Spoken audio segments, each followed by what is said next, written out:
제가 비만 환자를 본 지가 약 25년 정도 됐고요. 약 10만 명 정도의 환자를 봤어요. 제 나름대로 이러이러한 다이어트가 중요하다고 생각했던 것들이 간헐적 단식이에요. 간헐적 단식은요, 크게 두 가지 이론을 갖고 만들어졌어요. 일본의 학자신데 이분이 이제 장수마을에 가가지고 여러 노인들을 보면서 어떻게 장수를 하시나 봤더니 충분한 단식 시간을 갖고 있다는 것이었어요. 그러면 세포 수준에서 어떤 일이 일어날까 하고서 현미경을 계속 들여다봤더니 어느 날 이제 발견한 것이, 저는 분당에서 나우리 가정의학과를 운영하고 있는 가정의학과 전문의 이진복입니다. 건강하고 올바른 다이어트 정보를 알려드리기 위해서 유튜브 채널 닥터리TV를 운영하고 있습니다.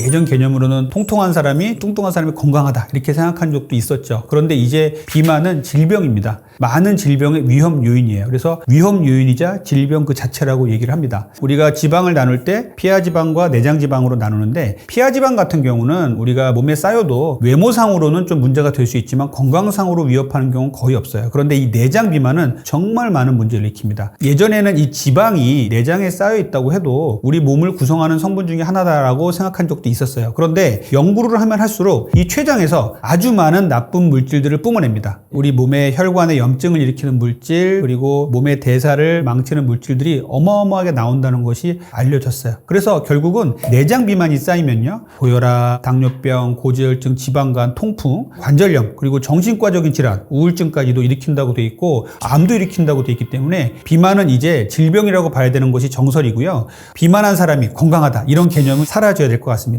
현대인들의 최악의 습관을 말씀드리자면요, 아무 때나 먹고 수면이 불충분해지는 것이 저는 가장 큰 문제라고 생각해요. 물론 아무거나 먹는 것도 문제죠. 그런데 이런 문제가 왜 이렇게 현대에 와서 문제가 되었냐 하면요, 우리 인류는요, 우리 선조 때부터 계속적으로 해가 뜨면 나가서 일을 하고 수렵 채집 생활을 하고 사냥도 하고, 해가 지면 집에 들어와서 먹는 걸 멈추고 잠을 자는 생활을 했었어요. 그런데 이 현대 문명이라는 것들이 발전이 되면서 뭐 밤낮이 없죠. 밤에도 아주 밝고, 그리고 이 밝은 불빛 때문에 잠을 잘 못 이루는 분도 많이 계시고, 또 매스미디어의 발달로 얼마나 재밌는 것들을 많이 해요. 요즘엔 OTT 프로그램 막 이런 것들로 영화도 재밌고 연속극도 재밌고 이런 것들이 많고, 제일 문제는요, 우리 손에 들려진 것입니다. 이 핸드폰이에요. 그냥 손만 대면, 그냥 버튼만 누르면 음식을 시켜 먹을 수가 있고요. 너무나 이 안에서 재밌는 것들이 많다 보니까 그것들을 보다가 잠을 설치고, 이런 분들이 많아지고 있다는 게 문제예요. 불규칙한 생활 습관, 그리고 불규칙한 수면 습관이 우리의 문제로 다가오기 시작했어요. 이런 문제를 해결을 해야만 우리가 다이어트도 잘 되고 건강한 생활을 누릴 수 있게 된 것입니다. 그래서 이런 문제를 그냥 간과할 것이 아니라 적극적으로 대처를 하셔야 돼요. 우리 인류가 세 끼를 먹은 것은 불과 100년이 안 된다고 해요. 예전에 세 끼를 먹는 사람은 귀족이나 양반계층밖에 없었다고 얘기를 하고, 보통 이제 두 끼를 먹었다고 얘기를 합니다. 두 끼를 먹었으면요, 아침과 점심에 한 번, 저녁 정도에 한 번을 먹었겠죠. 그러면 우리 몸에 인슐린이 음식을 먹을 때 쭉 나왔다 들어가고, 또 저녁에 한 번 나왔다 들어가고, 이게 끝이었단 말이에요. 그런데 이제는 우리 현대인들은 아무 때나 먹는단 말이죠. 그러면 아침에 일어나서 혈당 스파이크 올라가고, 점심에 또 올라가고, 간식 때 올라가고, 야식 때 올라가고, 제일 문제가 이제 밤에 술과 함께 먹는 안주들, 그 다음에 자기 전에 먹는 습관들, 이런 것들이 너무나 안 좋아졌죠. 이렇게 불규칙한 생활 습관을 가지면요, 첫 번째, 인슐린이 아무 때나 나옵니다. 우리가 인슐린을 얘기할 때 꼭 하나 기억을 해주셨으면 좋겠는 게요, 우리 몸에서 쓰면 쓸수록 강화되는 조직들이 되게 많아요. 근육 같은 경우 그렇겠죠. 그런데 쓰면 쓸수록 고갈되는 조직이 바로 췌장이에요. 췌장은요, 타고나기를 우리 한국인들은요, 서양인보다 적게 태어나요. 그래서 이 적은 췌장도 서러운데, 이렇게 나쁜 습관을 갖고 있으면요, 아주 혈당 스파이크를 많이 일으키면서 췌장이 일을 많이 한단 말이에요. 인슐린을 계속 내뿜어 줘야 되죠. 그러면 어느 순간에 가서 인슐린이 고장이 납니다. 그러면 당뇨병이 오는 거예요. 그래서 인슐린이 아무 때나 나오게 만드는 이런 습관이 제일 나쁜 습관이에요. 인슐린이 적절한 시기에 제대로 나오게 하고 나머지 시간은 쉬게 하는 게 상당히 중요해졌어요. 또 하나는 수면 습관이 안 좋아지면서 밤에 잠을 잘 못 주무시고 불규칙한 생활 습관을 갖게 되면요, 우리 몸에서 성장 호르몬이 엉망이 됩니다. 성장 호르몬은요, 밤 10시에서 새벽 2시까지 나오게 돼서 우리 몸에 여러 가지 대사를 조절해 주고요, 그 중에서 다이어트를 잘 되게 하는 효과가 있고 식욕을 억제해 주는 효과가 있어요. 이 성장 호르몬이 나오는 시간을 현대인들은 날려버리죠. 보통 새벽 2시까지 나온다 그러는데 12시 1시에 자버리면 한 2-3시간은 성장 호르몬의 효과를 못 보고 날려버리게 되는 것입니다. 거기다가 잠을 못 자고 불규칙한 불규칙한 생활 습관을 계속 하시게 되면 코티졸이라는 호르몬이 나오는데 얘는 스트레스 호르몬이에요. 우리 몸이 잠 못 자면요 피곤하죠. 그러면 스트레스 호르몬이 나오면 그 다음날은 더 단 게 땡깁니다. 그래서 지방을 자꾸 축적시켜요. 이 불규칙한 생활 습관은 인슐린을 교란시켜서 췌장의 기능을 자꾸 떨어뜨리게 되고요. 두 번째는 수면이 불규칙해지면서 성장 호르몬의 효과를 못 누리게 되고요. 세 번째는요, 코티졸이라는 스트레스 호르몬이 나와서 우리 내장 비만을 자꾸 일으킨다는 것이 문제입니다.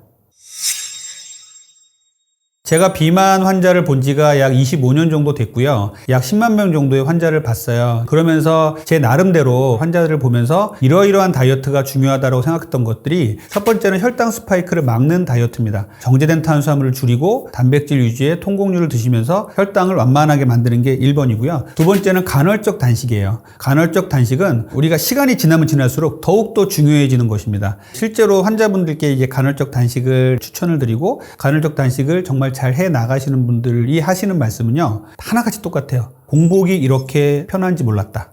간헐적 단식은요, 우리 몸의 망가진 균형을 바로 잡아주는 다이어트라고 생각하실 수 있겠어요. 간헐적 단식은요, 크게 두 가지 이론을 갖고 만들어졌어요. 그 첫 번째 이론은요, 생체 시계라는 이론이고요. 두 번째 이론은요, 오토파지, 자가 포식이라는 이론이에요. 이 두 가지 이론은요, 놀랍게도 노벨상을 둘 다 받았어요. 그래서 이 부분에 대해서 설명을 드릴 건데, 우리 몸에 있는 시계를 말하는 거예요. 그래서 우리 몸의 뇌와 눈 쪽에 있는 시계는요, 해가 뜨면 낮이라고 인식을 하고요. 우리 위와 장에 있는 시계는요, 음식이 들어오면 낮이라고 생각을 해요. 그래서 해가 뜨면 낮이고 움직이고 활동을 한다. 그리고 밤이면 먹는 것을 멈추고 잠을 잔다. 이것이 가장 기본적인 우리 몸의 패턴인데, 현대로 오면서 이 패턴이 깨져버린 것이죠. 그래서 간헐적 단식에서 이 생체시계 이론에서 얘기하고 싶은 것은 무엇이냐면요, 이 중추 쪽에 있는 시계와 말초 쪽에 있는 시계를 맞추자는 거예요. 이거를 싱크로나이즈라고 하는데, 낮에는 해가 뜨면 먹고 움직이자, 그리고 밤에 해가 지면 먹는 것을 멈추고 잠을 자자. 이것입니다. 이런 것들을 지키자는 게 이 생체시계 이론입니다. 두 번째는 오토파지 이론인데요. 오토파지, 자가포식으로 노벨상을 받은 분은요, 일본의 학자신데, 이분이 이제 장수마을에 가가지고 여러 노인들을 보면서 어떻게 장수를 하시나 봤더니 충분한 단식 시간을 갖고 있다는 것이었어요. 그러면 세포 수준에서 어떤 일이 일어날까 하고서 현미경을 계속 들여다봤더니 어느 날 이제 발견한 것이, 세포가 굶으면 굶을수록 자기 세포를 자꾸 정리를 하고 늙은 세포가 있으면 젊은 세포가 잡아먹더라는 것이에요. 이것이 세포가 세포를 잡아먹는다 해서 자가포식이라고 합니다. 자, 우리가 원룸을 쓰고 있었어요. 삶이 풍족할 때는 거기다가 이것저것 사놓고 먹을 것도 사놓고 쓰레기도 안 치우고 막 이랬었는데, 경제가 갑자기 어려워지기 시작했어요. 그래서 월급이 적게 들어오기 시작한 거예요. 그러면은 내 주변에 있는 것들을 정리를 해야겠죠. 묵혀놨던 것들도 자기가 먹고, 그 다음에 쓰레기도 치우고, 그리고 필요 없는 것들은 중고시장 가서 팔고, 그래서 자기 집안을 정리를 하는 겁니다. 이거하고 똑같은 개념이라고 생각하시면 돼요. 그래서 세포가 기아에 시달릴수록 젊은 세포가 나이 든 세포를 잡아먹고 세포 수준에서 자꾸 정화를 시키고 깨끗하게 만들더라. 이렇게 해서 이론이 정립된 것이 자가포식, 오토파지 이론입니다. 그래서 이 자가포식과 생체시계의 이론을 이제 합쳐서 만들어낸 것이 간헐적 단식이에요. 밤에 먹는 걸 멈추고 자는 시간을 길게 늘려서 단식의 시간을 오래 좀 가져가 보면 우리 몸이 건강해지지 않을까? 다이어트를 잘 되는 몸으로 바뀌지 않을까? 하는 이론에서 출발을 한 거고, 실제로 이 이론은 많은 분들이 성공을 하고 있고 많은 분들이 건강을 되찾고 있습니다. 이 생체시계 이론과 자가포식 이론은요, 단지 다이어트에만 국한되는 이론은 아니에요. 처음에 이 자가포식 이론 같은 경우는 노화방지 쪽에서 연구를 한 결과예요. 그래서 간헐적 단식을 한다면 노화방지, 그리고 치매라든지 각종 성인병을 예방할 수 있는 게 장점이 될 수 있고요. 거기에 곁들여서 다이어트도 잘 된다라고 생각하시면 되겠습니다.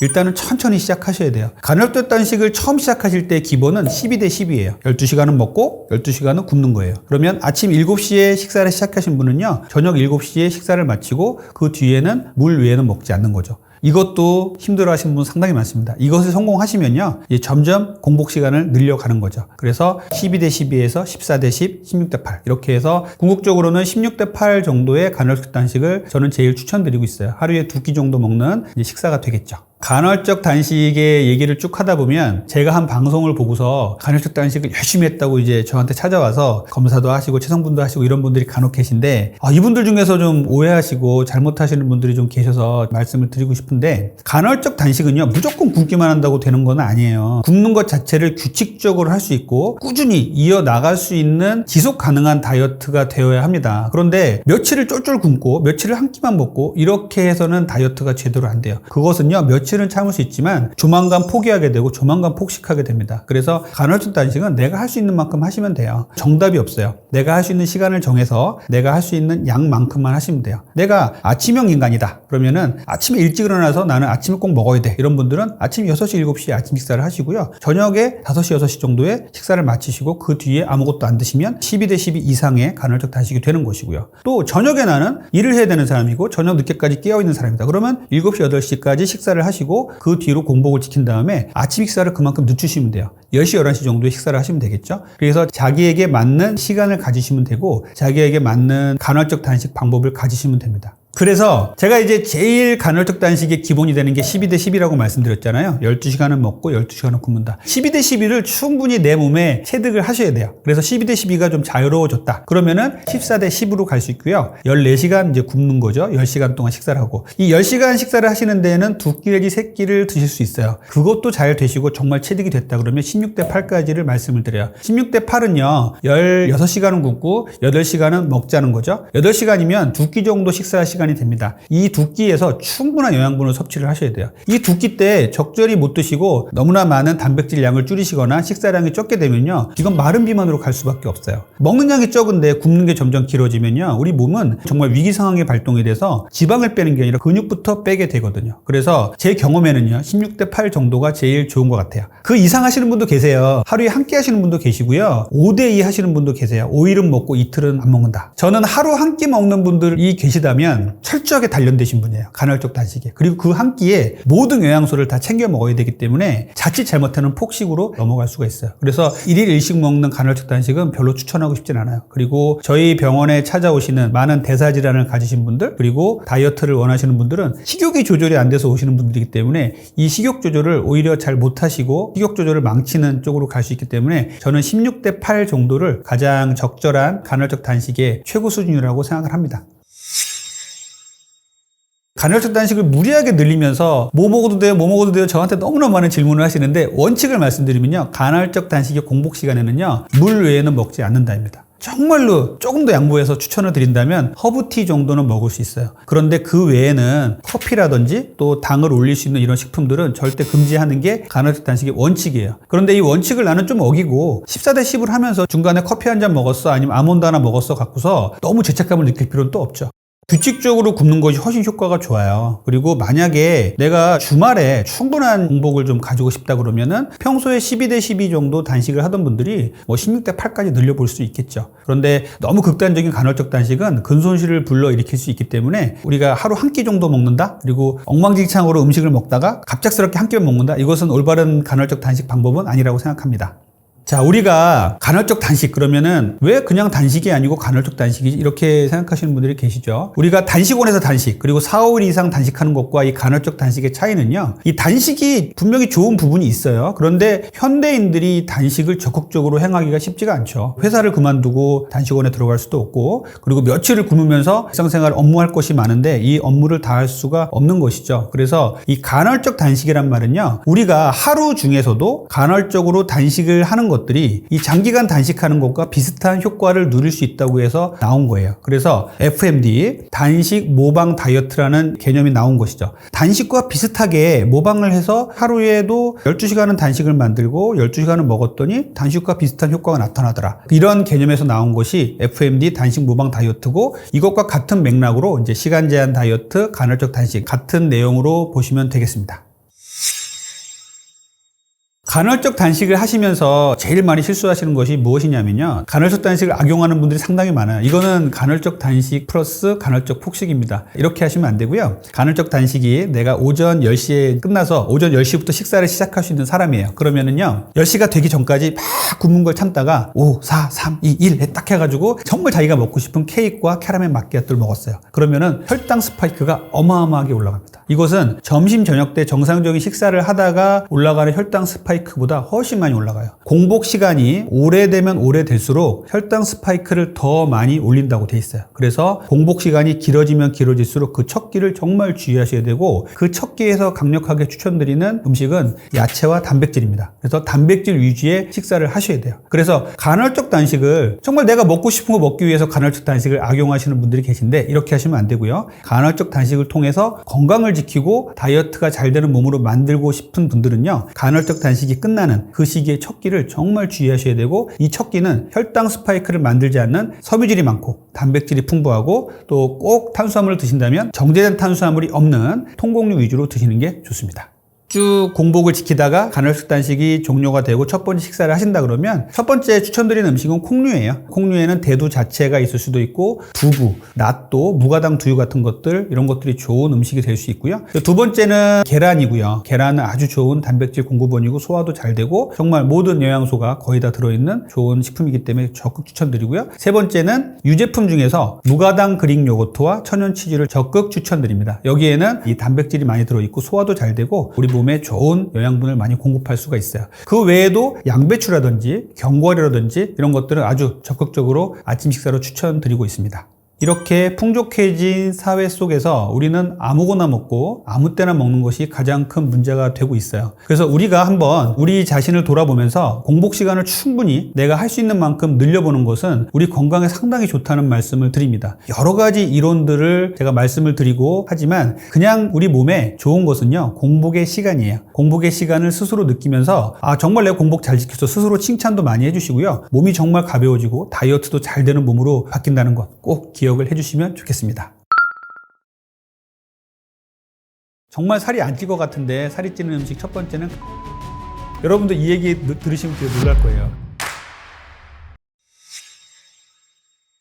현재의 한국 사회의 가장 큰 문제는요, 정말 먹을 것이 너무 풍부해졌다는 것이고요. 그 먹을 것이 풍부해진 사이사이에 이 정제된 탄수화물들이 너무나 많다는 것이 문제입니다. 생각을 해보면요, 저 어렸을 때 단맛 나는 음식을 찾으려면 명절 때 빼고는 별로 먹어본 적이 없어요. 뭐 엿이라든지 꿀이라든지. 요즘에는요, 그냥 길거리만 나가면은 손만 뻗치면 또 핸드폰으로 시키기만 하면 정제된 탄수화물이 어마어마하게 있죠. 그리고 현대인들은 이것을 맛있게 잘 먹고 있는데 실제로는 우리 몸에 정말 안 좋은 것들이 많죠. 최근에는 정말 우려스러운 것은 뭐 달고나, 탕후루 이런 것들이 엄청나게 이 단맛을 극강으로 끌어올린 이런 음식들이 많아진다는 것에 대해서 정말 우려를 느끼고요. 이런 것들이 아이들부터 습관이 점점 배게 되면 단맛에 중독해서 헤어나오기 힘들게 되거든요. 우리 한국 사회의 아주 문제라고 생각합니다. 탄수화물은요, 우리 인류가 성장해 오는데 가장 중요한 영양소였어요. 우리 몸에서, 우리 장기 중에서 탄수화물만 영양소를 먹고 사는 아이가 있습니다. 바로 이 뇌입니다. 우리 뇌는요, 탄수화물, 포도당만을 에너지원으로 사용합니다. 그렇기 때문에 우리 인류는요, 탄수화물을 먹으면서 포도당이 이제 혈중에 올라가면서 뇌를 발전시키고 우리 뇌를 쓰면서 만물의 영장으로 발전을 했는데, 문제는 어느 정도만 탄수화물이 있으면 되는데 산업혁명 이후에 엄청나게 많은 이제 탄수화물들이 대량으로 이제 공급이 된단 말이죠. 현대사회에 와서는 더 많이 공급이 되고요. 정제된 탄수화물들이 넘쳐나게 되고, 그것들을 먹으면 즐거워지고 또 뇌에는 잘 돌아가는 것처럼 일시적으로 느낄 수는 있지만 장기적으로 이런 정제된 탄수화물을 계속 먹게 되면 이제 각종 성인병의 원인이 되는 것이 이 정제된 탄수화물의 문제예요. 정제된 탄수화물이 문제가 되는 것을 한 두 가지 정도로 제가 말씀을 드린다면요. 첫 번째는요, 혈당 스파이크예요. 우리가 탄수화물을 먹으면요, 우리 몸에 흡수가 돼서 포도당이 혈중에 쫙 높아집니다. 그러면 바로 인슐린이 따라 나와서 이 포도당을 낮춰서 세포 수준으로 끌고 내려가요. 그래서 세포의 에너지원으로 쓰게 되는데, 이 정제된 탄수화물이 너무너무 많이 나오기 때문에 인슐린이 일을 해도 끊임없이 일을 하는 거예요. 그러다가 인슐린이 지쳐버리는 게 이게 인슐린 저항성이에요. 그래서 정제된 탄수화물을 먹으면 혈당이 올라가고 인슐린에 의해서 뚝 떨어지고, 이때 우리가 혈당이 떨어졌을 때 반응성 저혈당이라는 증상을 겪게 됩니다. 여러분들 많이 느껴봤을 거예요. 아침에 단맛 나는 음식 먹고 나왔는데 10시, 11시 되면은 막 손이 떨리고 어지럽고 식은땀도 나고, 어떻게 보면 너무 심하면 쓰러질 것 같고 막 허기도 막 느껴지고, 그래서 초콜릿이라든지 막 주스 같은 걸 먹으면 또 금방 괜찮아지고, 이런 것들을 느낀단 말이에요. 그래서 우리는요, 정제된 탄수화물을 먹다 보면 정제된 탄수화물이 이 반응성 저혈당을 겪으면서 또 정제된 탄수화물을 찾게 되는 악순환에 걸릴 수밖에 없다는 것이고요. 두 번째로 말씀드리고 싶은 거는요, 탄수화물 자체의 중독성이에요. 그러니까 우리가 당 중독, 탄수화물 중독 이런 말을 쓰는데요, 탄수화물 중독에 걸리신 분들은요, 정말 이 탄수화물을 안 먹으면 너무너무 힘들어 하십니다. 그리고 아주 유명한 이제 실험이 있는데요, 우리가 마약, 코카인을 준 뇌와 정제된 탄수화물을 준 뇌에 이 뇌 촬영을 해봤더니 두 뇌에서 거의 같은 부위가 활성화되더라 라는 이런 유명한 연구 사진이 있어요. 이렇게 마약만큼 우리의 뇌가 이 탄수화물을 갈구하고 있다는 반증입니다. 그러면 탄수화물을 먹으면 어떻게 중독으로 빠지냐면요, 우리가 우울하거나 이렇게 되면 탄수화물을 찾는 경우가 많죠. 막 이제 라면도 먹고 간식도 먹고 초코 과자도 먹고 막 먹지 않습니까? 그런데 이렇게 탄수화물을 먹으면요, 일시적으로 기분이 좋아지는 것 같이 느껴요. 이게 세로토닌이라는 호르몬이 뇌에서 분비가 되거든요. 그러면은 일시적으로 우울감이 좋아지는 것 같아요. 근데 이건 정말 일시적이에요. 조금 지나면은 그 효과는 금방 사라집니다. 그러면 또 그 기분을 느끼기 위해서 또 단 것을 먹고, 그러다 보면 이 세로토닌이 잠시 나오다가 나중에는 이제 도파민까지 분비가 되는데, 도파민은요 또 우리의 몸을 중독으로 끌고 가는 힘이 있어요. 그래서 도파민까지 우리가 자극을 하게 되면요, 정제된 탄수화물을 정말 습관적으로 중독같이 이제 먹게 됩니다. 그렇게 되면은 더욱더 단맛, 더욱더 극강의 단맛을 찾게 됩니다. 그것의 대표적인 예가 달고나 탕후루 이런 것이에요. 중독이란 말을 쓰면요, 그것을 못하게 했을 때는 금단 증상이 생기죠. 예를 들어서 꼬마아이들이 막 게임을 하는데 그걸 못하게 하면 막 그거 하고 싶다고 막 난리가 나잖아요. 탄수화물을 정말 많이 먹던 사람을 탄수화물 못 먹게 딱 끊으면은요, 우리가 어떤 나쁜 마약 같은 데서 나타나는 금단 증상이 생깁니다. 여러분들 겪어보신 분이 계시다면 심각한 탄수화물 중독이라고 생각하셔야 돼요. 이 금단 증상은요, 손도 막 떨리고요, 그리고 어지럽고요, 식은땀이 나고요, 막 허기도 지고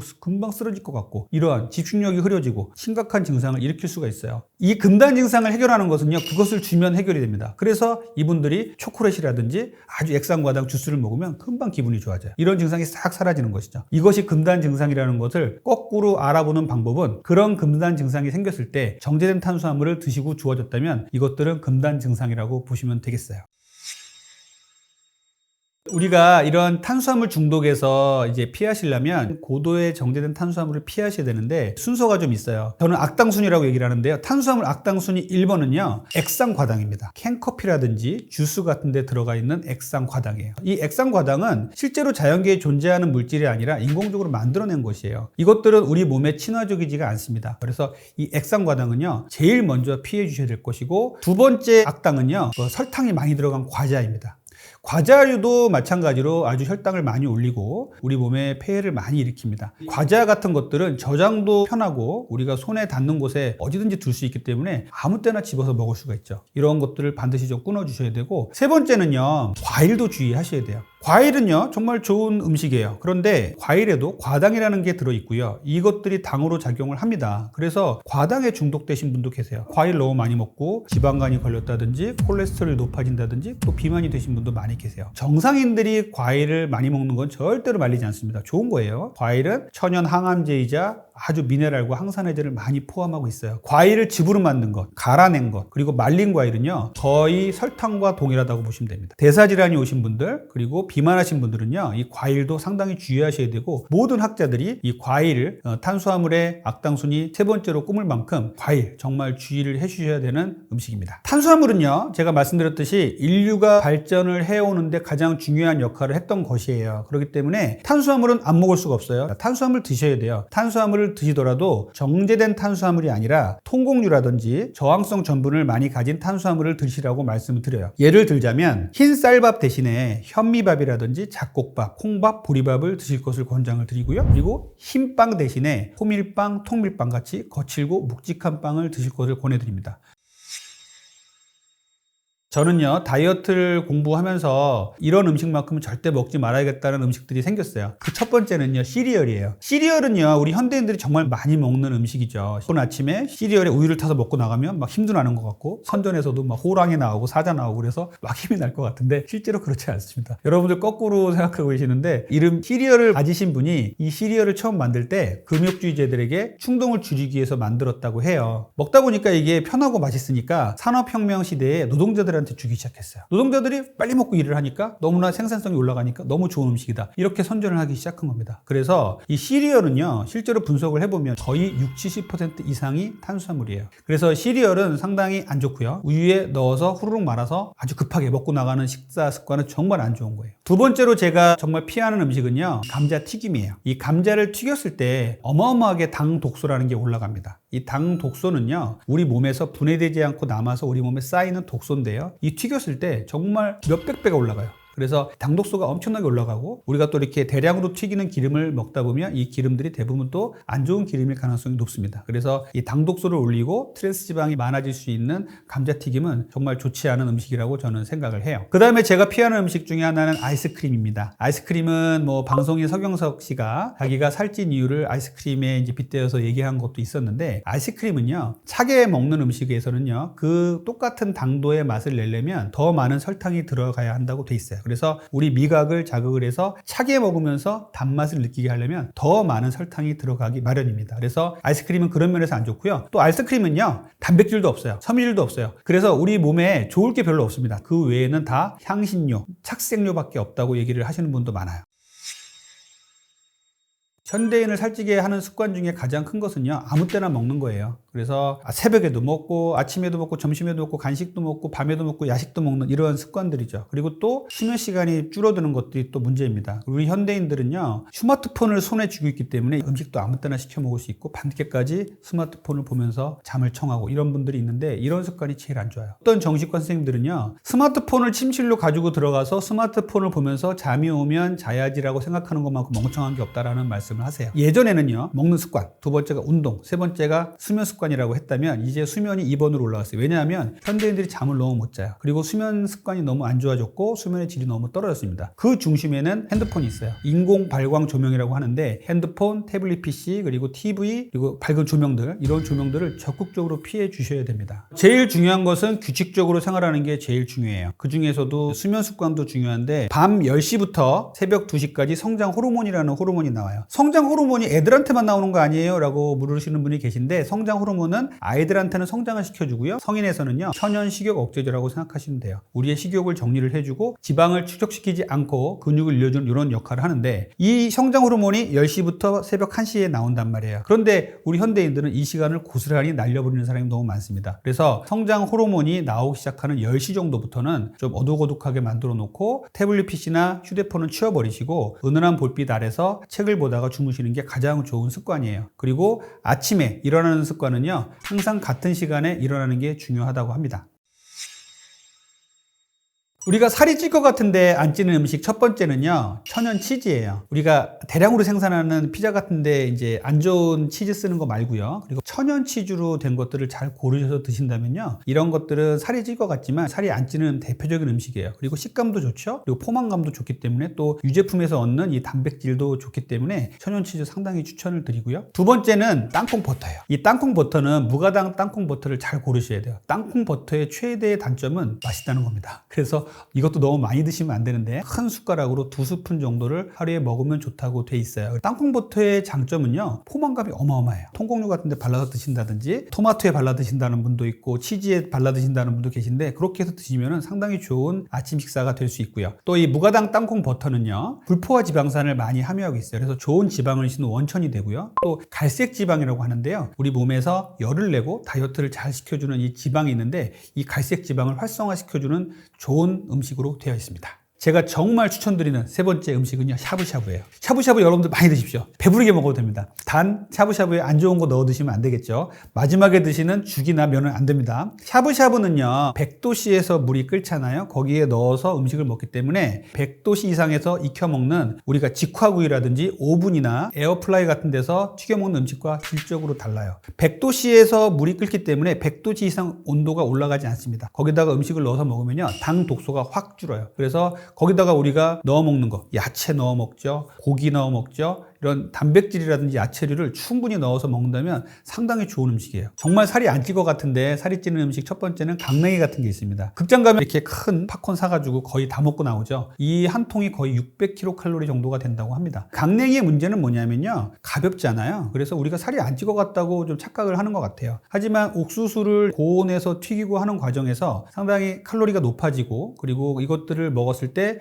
식감이 좋기 때문에 계속 먹게 되는 게 문제입니다. 그리고 두 번째는요 뭐냐면요, 김밥이에요. 김밥도 의아하다라고 생각하시는 분도 계실 거예요. 요즘에는요, 뭐 키토 김밥 이렇게 해가지고 탄수화물이 안 들어간 김밥들이 있는데 이런 건 좋은 김밥이고요. 전통적인 김밥을 보시면요, 그 안에 이제 여러 가지가 많이 들어가죠. 거기에 이제 밥도 많이 들어가기 때문에 문제인데, 김밥은요 입에 쏙 들어가게 만들고 눈으로 보기에 얼마 안 된단 말이에요. 그래서 많이 먹어도 된다고 착각을 합니다. 그런데 이것을 다 헤쳐놓고 벗어 먹으면요, 정말 눈으로 보기에 되게 많은 양이에요. 그래서 김밥이나 초밥 같은 경우는요, 실제로는 먹다 보면 한도 끝도 없이 들어가서, 그렇게 먹다 보면 어느 순간에 포만감도 너무 차게 되고 탄수화물을 너무 많이 먹게 되는 것이죠. 세 번째는요, 말린 과일이에요. 요즘에 말린 과일들을 파는 곳이 많아지면서 말린 과일들이 다이어트 식품처럼 이렇게 약간 포장이 돼서 나오고, 말린 과일 먹으면 과일 건강에도 좋을 것 같고 그래서 먹는데, 그냥 과일이었을 때와 이 말렸을 때는요, GI 지수, GL 지수라 그래서 이 당 지수가 엄청나게 올라갑니다. 아주 당이 농축이 돼버리죠. 그리고 수분이 다 빠져버린단 말이에요. 그러니까 우리가 과일을 먹었을 땐 이 수분 때문에 포만감이라도 느껴지는데, 이 말린 과일은 이 포만감이 안 느껴지다 보니까 아주 많이 먹게 돼요.